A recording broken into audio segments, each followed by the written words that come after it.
अस्सलामुअलैकुम। अमेरिका के mid term elections पर स्पेशल ट्रांसमिशन के साथ मैं हूं रजा जैदी। अगले 2 साल बाइडन की मनमानी चलेगी या हरीफ रिपब्लिकन्स उनके पर काट देंगे, ये फैसला इस वक्त मिड टर्म इलेक्शंस में जारी वोटिंग से हो जाएगा। अमेरिका के वस्त मुद्दती इंतखाबात के लिए ऐवान नुमाइंदगान, सेनेट, गवर्नर्स का चुनाव किया जा रहा है। साथ ही लोकल काउंसिल्स और मेयर समेत अहम ओहदों पर भी शख्सियात को मुंतखब करने के लिए वोट डाले जा रहे हैं। बरतानिया में महंगाई ने लिज ट्रस हुकूमत का तख्ता उल्टा है और अब अमेरिका में बाइडन पर कड़ा वक्त आया है, क्योंकि कांग्रेस का तवाज़ुन डेमोक्रेट्स के हक में झुकेगा या रिपब्लिकन्स, ये आज तय होगा। इस सब पर बात करने के लिए हमारे साथ स्टूडियो में मौजूद हैं Pakistani American Republican doctor Arjumand Hashmi, जो रियासत टेक्सास के शहर पेरिस के मेयर रह चुके हैं। मैरीलैंड से हमारे साथ हैं पाकिस्तानी अमेरिकन रुकन असेंबली डॉक्टर जे जलीसी साहब। टेक्सास से पाकिस्तानी अमेरिकन डेमोक्रेट ताहिर जावेद भी हमारे साथ हैं, जो पिछली बार कांग्रेस का प्राइमरी इलेक्शन लड़ चुके हैं। बर्मिंघम से हमारे साथ हैं ब्रिटिश पाकिस्तानी रुकन पार्लियामेंट खालिद महमूद साहब। साथ ही रियासत नेवाडा से मौजूद हैं डेमोक्रेटिक नेशनल कमेटी के पहले पाकिस्तानी अमेरिकन रुकन डॉक्टर जफ़र इकबाल साहब। कैलिफोर्निया से हमारे साथ हैं आलमी अमूर के माहिर प्रोफेसर नईम जफ़र साहब। इन सब से बात करेंगे, मगर सबसे पहले चलते हैं वाशिंगटन DC, जहां कैपिटल हिल के बाहर मौजूद हैं GNews के नुमाइंदे वाजिद अली सैयद। वाजिद, पोलिंग का वक्त ख़त्म होने में चंद ही घंटे बाकी हैं। ये बताएगा कि मुख्तलिफ रियासतों में पोलिंग की शरह क्या है और लोगों का ट्रेंड क्या है। इसकी बारे कहना बहुत मुश्किल है, खासतौर पे इस लिहाज से कि जब से ट्रंप ने ये इल्जाम लगाया था कि इलेक्शन जो हैं वो गलत हुए हैं और जो डेमोक्रेट्स हैं उनको जो वोट है वो चोरी उन्होंने किए हैं और इलेक्शन चोरी कर लिया है, उसके बाद से इस के ऊपर ध्यान दिया जा रहा है। उसके हवाले से बहुत सारे रियासतों में लॉज भी चेंज किए गए हैं, कभी उसको बेहतर बनाने के लिए और फिर इसके ऊपर अपना कब्जा रिपब्लिकन सरकार जारी रखने के लिए। मसलन जॉर्जिया के अंदर ये रूल भी बनाए गए हैं कि अगर आप वोटिंग लाइन में हैं तो आप पानी भी नहीं पी सकते और पानी की बोतल साथ में पकड़ सकते, या अगर आप लाइन छोड़ के बाहर निकलते हैं वापस आने की कोशिश करेंगे तो आपको नहीं आने दिया जाएगा। इसके अलावा कुछ रूल्स ऐसे भी बनाए गए हैं कि जो वोटर्स जिस हल्के से हैं उनको वहां से 30-30 मिनट की ड्राइव करके जाना पड़ता है और फिर वापस आके वो करते हैं। लेकिन साथ ही साथ ये भी याद दहानी रहे कि यहाँ पर ये भी रूल्स हैं कि आप अर्ली वोटिंग कर सकते हैं, और अर्ली वोटिंग का जो डिपेंडिंग ऑन किस रियासत के अंदर है वो 1 हफ्ते से लेकर 2 हफ्ते तक का पीरियड होता है, तो 2 हफ्ते पहले लोग वोट डालना शुरू कर देते हैं। अच्छा, ये रुझान हमेशा डेमोक्रेट्स के अंदर जरूर रहा है कि वो पोस्टल बैलेटिंग भी करते रहे हैं, वो अर्ली वोटिंग लेके भी जाते हैं। उसकी एक बड़ी रीजन ये है कि इलेक्शन डे के ऊपर अमेरिका के अंदर छुट्टी नहीं होती है, तो लोगों की कोशिश होती है कि वो अपने फर्ज से पहले जितनी जल्दी हो सके वो निपट ले। लेकिन रिपब्लिकन्स के अंदर ये रुझान नहीं है, उनकी हमेशा कोशिश ये रही है कि वो लाइन में लगेंगे और उस प्रोसेस को पूरा करेंगे और उसी दिन वोट डालेंगे ताकि उसी दिन गिन लिए जा सके। अभी जो मैंने बात की है इसको इस तनाजुर में भी देखिएगा कि जब वोटिंग का टाइम खत्म हो जाएगा उसके बाद काउंटिंग स्टार्ट शुरू हो जाएगी, तो इस दिन जो वोटिंग हुई है उसकी काउंट होगी या जो अर्ली वोट्स हो चुके होंगे, क्योंकि लेकिन जो बैलेट पोस्टिंग है वो भी रियासत के ऊपर डिपेंड करता है, उसके ऊपर भी 1 हफ्ते से 2 हफ्ते तक का वक्त होता है। ये कई रियासतों में जो भी रेसेस चल रही हैं, खासतौर पे ये जो स्विंग स्टेट्स हैं उसके अंदर जहाँ पे मुकाबला बहुत कांटे का हो रहा है, वहाँ पर रिजल्ट्स आने में अभी बहुत ज़्यादा टाइम लगेगा। मैं वर्जीनिया की आपको मिसाल दे सकता हूँ कि ये बहुत बड़ी स्टेट है और ये स्विंग स्टेट भी है, लेकिन साउथ से जब वोटिंग काउंट स्टार्ट होता है तो वहाँ पर छोटे शहर हैं, बड़े गाँव हैं, आबादी कम है, तो वहाँ का जो ट्रेंड है वो रिपब्लिकन्स का हमेशा रहा। लेकिन बाय द टाइम वो नॉर्थ तक पहुँचते हैं तो उसको जब रिजल्ट आने शुरू होती है तो ये फ्लिप हो चुकी होती है। इसलिए इसके बारे में कहना है कि क्या अब नतीजे आ सकते हैं, वो कबल वक्त होगा, लेकिन जो इश्यूज हैं वो बहुत गंभीर हैं और वो दोनों तरफ से ही, डेमोक्रेट्स की तरफ से भी और रिपब्लिकन्स की तरफ से ही उसको सीरियस लिया जा रहा है। मसलन महंगाई, इकोनॉमी की जो सिचुएशन है, इसके अलावा जो ताल्लुकात हैं दूसरे ममालिक के साथ, फिर इमिग्रेशन के हवाले से और अंदरूनी तौर पर आपसे तफसीलात लेते रहेंगे। इस वक्त हमारे साथ मौजूद हैं डॉक्टर अर्जुमंद हाशमी साहब। वोटिंग टर्नआउट कितना इंपॉर्टेंट है? देखिए, voting turnout is very important obviously. आम तौर पे the number of voters of Democrats is generally higher then the number of voters of Republicans. जब प्रेसिडेंशियल इलेक्शन होता है तो उस वक्त इसकी इंपॉर्टेंस इतनी ज़्यादा नहीं रहती है because of the system of electing the president, लेकिन जब इंडिविजुअल वोट्स होते हैं, जैसे सेनेटर्स के वोट्स हैं और जैसे लोकल बॉडीज़ के इलेक्शंस हैं, उसके अंदर number of voters is extremely important. ठीक है, आप हमारे साथ ही रहेगा। डॉक्टर जे जलीसी साहब की जाने बढ़ेंगे और उनसे पूछेंगे कि आम तौर पर सदारती इलेक्शन में ज़्यादा वोटिंग टर्नआउट होता है जब निस्बतन मिड टर्म से, तो आपके ख्याल से ये सारा ट्रेंड किस तरफ आप जाता देख रहे हैं?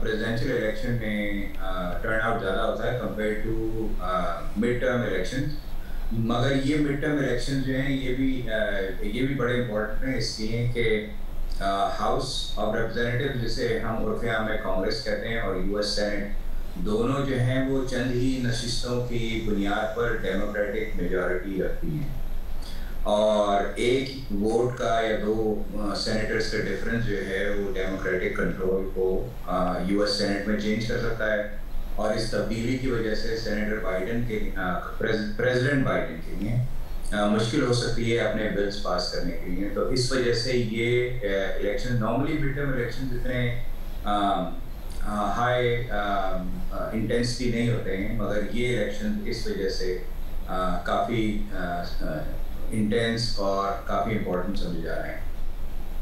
ठीक है, आगे बढ़ेंगे डॉक्टर ज़फ़र इकबाल साहब की जानिब। डॉक्टर ज़फ़र इकबाल साहब, इस वक्त आपकी रियासत में वोटर्स का टर्नआउट कितना है? क्योंकि आमतौर पर सदारती इलेक्शन में तो लोग दिलचस्पी लेते हैं मगर मिड टर्म में इस तरह के लोग वोट डालने नहीं आते।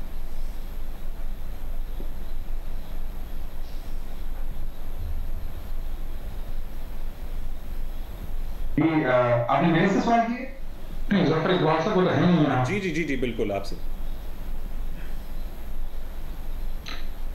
आप किससे सवाल कर रहे हैं? प्रोफेसर नईम ज़फ़र साहब, आपसे ही सवाल है। कैलिफोर्निया के बाद शहरों में बारिश भी हो रही है, इस वक्त वोटर्स का टर्नआउट कितना मुतासर होने का खदशा है?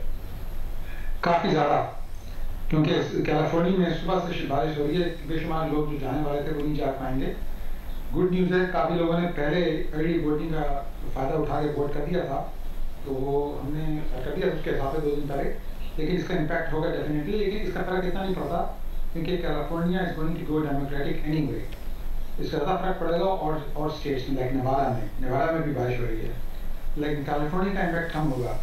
लेकिन मोस्ट इम्पॉर्टेंट चीज़ ये है जो जलीसी साहब भी कह रहे थे, यानी कि ये नहीं कि 1-2 सेनेटर कम हो गए ज़्यादा हो गए, उसकी इतनी वक्त नहीं पड़ता। तो ये होता है कि अगर आपकी मेजॉरिटी हो गई सेनेट में या हाउस में, सारे कमेटी के जो चेयर होती है ना, वो they switch to the other party. So when committee के चेयर सारे रिपब्लिकन हो गए, अगर they won't even put the ballots to the proper vote. So this is why it's important that who will control the House and Senate, कि majority के सारी committees के chair replace हो जाएंगे. That is the danger part. That's what everybody is worried about. Okay. Tahir Javed साहब, आपके नज़दीक ऐवान में और सेनेट में डेमोक्रेट्स को कितना वोट पड़ने का इम्कान है? जी देखिए, पहली बात तो मैं ये बोलूँगा कि हमेशा से जो मिड टर्म इलेक्शन होता है ये टफ होता है उस पार्टी के लिए जिसके पास व्हाइट हाउस होता है, क्योंकि 2 साल की हुकूमत कर चुके होते हैं और उस 2 साल की हुकूमत के ऊपर जो अच्छी और बुरी चीज़ें हुई होती हैं उसको बेस बना के इस मिड टर्म के अंदर इलेक्शन पड़ता है। और इसको आप प्रेसिडेंशियल इलेक्शन की तरह देख भी नहीं सकते, क्योंकि प्रेसिडेंशियल इलेक्शन में पूरी स्टेट का इलेक्शन होता है, जिससे आप यानी वो स्टेट की मेजॉरिटी की वजह से प्रेसिडेंशियल इलेक्शन में फर्क पड़ सकता है। जो हाउस के अंदर ऐसा नहीं होता, वो एक पॉकेट्स होती हैं और उस पॉकेट के वोट्स होते हैं, और some of these pockets even heavy Republican states के अंदर भी थिक डेमोक्रेट पॉकेट्स होती हैं और वहाँ पे वो इलेक्शन जो है जीत जाते हैं। इसी तरह वर्ष दूसरी तरफ भी ऐसी जा सकता है। तो ये इस इलेक्शन के अंदर it's a tough election for Democrats due to whatever the oil prices से लेके जो महंगाई और जो कुछ भी आप दुनिया के अंदर, फिर जो वार शुरू हो गई यूक्रेन के अंदर, उसकी वजह से भी एक मामला, ये सारे को देखते हुए इन बिटवीन अफगानिस्तान से जो वापसी हुई थी, ये सारे जो एलिमेंट्स हैं ये इन प्ले होते हैं ड्यूरिंग दी इलेक्शन प्रोसेस। और उसके अंदर फिर आपके जो कैंडिडेट्स हैं वो कैसे जाकर के जो लोगों को रिलेट कैसे कर सकते हैं, how they will make a difference. Bottom line ये है कि इस वक्त 5 सीटें हैं जो सेनेट के अंदर जो प्ले के अंदर है, ये आप याद रखेंगे। बहुत सारी सीटें, बिग मेजॉरिटी 9% ऑफ डेमोक्रेट और 9% ऑफ रिपब्लिकन सीटें प्ले के अंदर भी होती है, और थिक एरियाज होते हैं जो कभी भी अफेक्ट नहीं होते। सो एंड सो के उसके अंदर जितनी मर्जी महंगाई हो जाए और जितनी मर्जी अच्छाई हो जाए, वो फर्क नहीं पड़ता। तो वो जो उन सीटों पे हमेशा फर्क पड़ता है जाके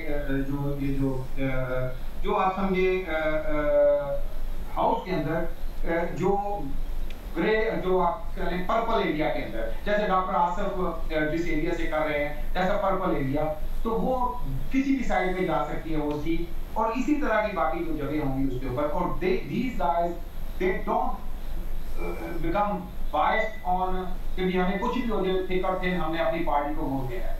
अच्छा, और यहाँ पे जो अफेक्ट हो सकता है वो जो जॉर्जिया की सीट है, पेंसिल्वेनिया की जो सीट है, अब मैं सेनेट की बात कर रहा हूँ, नेवाडा की सीट है, एरिज़ोना की सीट है, न्यू हैम्पशायर की सीट है, इनके ऊपर इलेक्शन है। और उसी के ऊपर सबसे ज्यादा इस वक्त तवज्जो भी है कि अगर वो देखें, अगर उसमें अनफॉर्चुनेटली प्ले के अंदर ज्यादा सीटें डेमोक्रेट सीट्स हैं, एक सीट है जो रिपब्लिकन है जिसको हम लोग कर रहे हैं कि शायद हम उसको विन करते हैं। अगर हम अपनी चारों सीटें सेव कर जाते हैं एज ए डेमोक्रेट और एक सीट उनकी विन करते हैं तो will be in a great shape.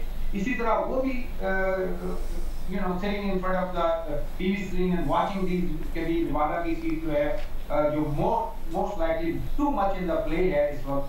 तो ये too early honestly speaking, लेकिन 5 बजे के बाद जो अर्ली वोटिंग का रिजल्ट आएगा ना, तो आप ये समझे 99.9% वही जो अर्ली वोटिंग का रिजल्ट होता है वही रिजल्ट शेप कर जाता है। बहुत रेयरली किसी जगह पे जाकर के आप समझेंगे कि उसका फर्क पड़ेगा। As far as house concerned, मैं इसके अंदर एक बड़ी जेनेरिक ओपिनियन दी जा सकती है। मैं समझता हूँ कि जो मार्जिन है मजीद थिन हो जाएगा और शायद डाउन टू 1 और 2 सीट्स। ये जो बड़े बड़े पोल आप दोनों तरफ देख रहे हैं वो 22 पोल हैं, मेरा नहीं ख्याल कि बहुत ज्यादा बिग मेजोरिटी। अभी जो एक बात की गई थी कि main end of the day जो कमेटी के चेयर्स टीम होते हैं, बेशक एक सीट फालतू जाने की सूरत में yes that's a big deal, वो उसके ऊपर बहुत फर्क पड़ जाता है। तो that's what everybody watching on. Hopefully we'll have a good day end of the day, but it's a tough election. Bottom line ये। अच्छा जे जलीसी साहब, आज आपके नज़दीक रिपब्लिकन्स की नाइट है या डेमोक्रेट्स की नाइट? कहा जा रहा है कि आज रिपब्लिकन्स की नाइट है। आम तासर यही है कि आज जो है वो रिपब्लिकन्स को मेजॉरिटी मिल जाएगी, और ज़्यादातर जो एनालिसिस है लोगों की वो यही है कि रिपब्लिकन दोनों हाउस ऑफ रिप्रेजेंटेटिव्स और यूएस सेनेट में मेजॉरिटी हासिल करने में कामयाब हो गए। मगर मेरा नहीं ख्याल कि ये जो है कोई स्वीप होगा। मेरा ख्याल है कि ये 2, 4, 5 सीटों का फर्क पड़ेगा। जैसे तारिक जावेद साहब ने कहा कि ज़्यादातर सीट्स जो होती हैं वो सॉलिड ही रहती हैं। अगर डेमोक्रेट्स की हैं तो डेमोक्रेट की रहेंगी, अगर रिपब्लिकन की हैं तो रिपब्लिकन की रहेंगी। कुछ पर्पल जिन्हें हम कहते हैं ना कि रेड जो है। जे जलीसी साहब, पता कलामे के लिए माजरत, एक शॉर्ट ब्रेक लेंगे आप सबसे, फिर दोबारा गुफ्तगू का आगाज़ करेंगे शॉर्ट ब्रेक के बाद।